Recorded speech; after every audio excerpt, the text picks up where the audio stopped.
we're gonna go on to Space Jam now, and where it all started off was the Nike commercials.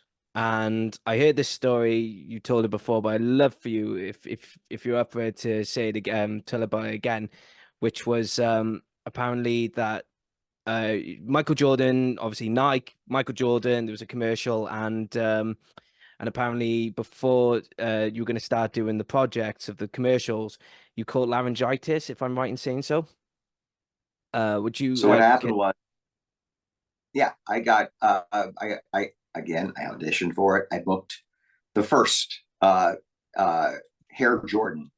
It was a Super Bowl ad, and between getting the job and the job, I had a cold. I had laryngitis, and I got to the session and I was talking like this, and the ad agency interpreted that as, well, he can't do it anymore.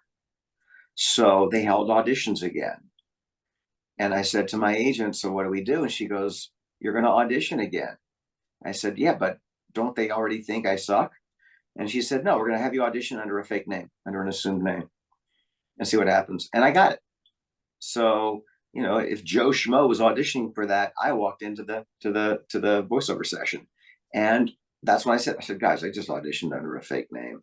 But, and those are the risks that we have to take as actors, as business people. Sometimes you just got to take a risk like that. I thank God for that very astute creative agent, for thinking of that. So yeah, that's how I ended up keeping that part. Hmm. And when it came to Space Jam, you had to audition again, but in front of Ivan Reitman of all people as well. And from what I gathered, he sounded very what's the word I'm looking for? I don't want to say tough, but it was like I remember you said in an interview, you said, "Oh, you've played Porky, you've done the voice of Porky Pig so many times," and then he done like a sharp comment back. I can't remember what it was, but he's like something to do with people waiting outside. Could you just elaborate, if you can?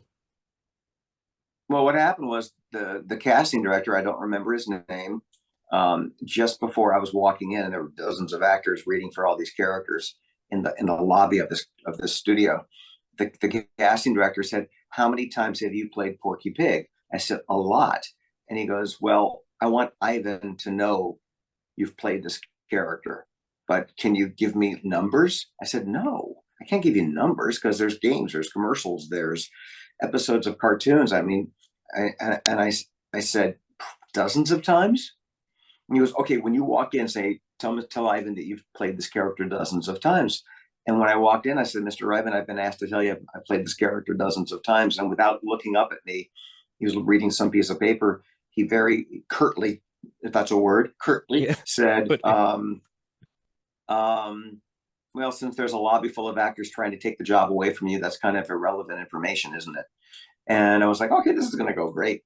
Um, and one of the things you have to do as an actor is to not let things bother you. Mhm. You can't take things personally. So I didn't. I didn't. I just went in and I auditioned. And I'll be really honest. I mean, the man's a genius. His work in film, be it producing or directing, is classic stuff. I did not like working with him as an actor. He never called any of us by name. Yeah, I was Porky. Where's Daffy? I mean, he called us by our character name. He was not warm and fuzzy. He didn't know these characters as well as we did. There were technical things that he wasn't privy to. For instance, Tweety, Speedy Gonzalez, Sylvester Jr. There are some of these characters that are sped up electronically. And we were doing all these scenes where we were all talking in unison, like, "Hey team, let's go play basketball. Yay." And I was doing Tweety. Um, and I said, "Hey, Ivan, just out of curiosity, how are you going to isolate our voices to speed up the characters that need to be sped up when we're all speaking on top of each other?"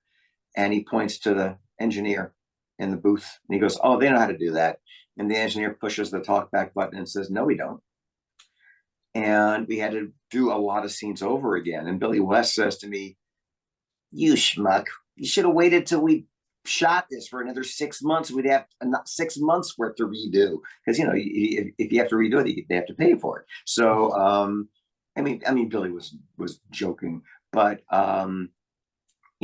it's not really an actor's job to say stuff like that. To give that kind of of advice to a director. I just had too much integrity for the characters. I didn't want an odd moment in the film because a technical aspect of how the characters are uh, are created, are produced, are recorded uh, was missing. So I spoke up. Mm. And what happened at the premiere? Did you was you ever invited to the premiere? Originally, no. Originally, none of the voice actors were invited. And when my agent called up to find out, why can't I get my client in? He played Porky, Tweety, Marvin the Martian. And whoever she talked to at Warner Brothers said, well, the premiere is only for talent. And my agent says, well, what do you think the voices in the film were? I was just gonna say So for then talent. I know, I know. But you know what? Unless you're a celebrity doing animation, um, you're not given the same PR or even respect Mm. that a Tom Hanks or a Tim Allen for Toy Story might get. And there's a part of me that gets that because there's a part of me that totally understands celebrity box office draw. I'm not going to be celebrity box office draw. So as much as I would love to get the same, I don't know, celebrity respect, I get it. But eventually they invited Billy and Dee. Dee Baker was Daffy, Dee was Bugs. And Dee's wife, Michelle, was nice enough to let me be his date, his plus one. And the premiere was at the Chinese Theater in Hollywood. I'd never been to a premiere in my life. And as we're walking down the red carpet, we had our little, tickets to get in. They looked at our tickets and they said, you guys are in the overflow theater down the street. So we went down the street and we didn't sit in the theater with all the celebrities and the producers and the studio executives. We sat with accountants and secretaries and anybody from the studio who were nice enough. They were nice enough to give tickets to, but it was just a little small, almost screening room size theater down the street. And yeah, but I did get to go. And I got to go to the after party. So yeah, there's a lot of people who would be really pissed off at that. Again, I get it. I understand where the guys that run the studios, where they're thinking. Is this unknown face going to be on Entertainment Tonight, or is Tom Cruise, who wasn't in the movie whatsoever, but he was in town and he could get him to attend the premiere? So I get the Mm. business aspect of show business. Did you have any interactions with Michael Jordan? Nope, nope, never met him once. Saw a bald head walking in the distance.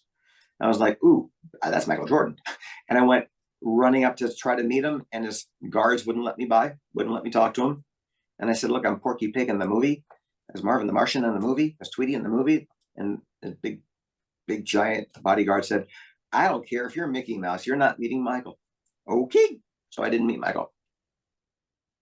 Thank you guys for tuning in to the Creative Space Podcast channel. Make sure you like, share, and subscribe to the channel so you can be notified for more content in the future.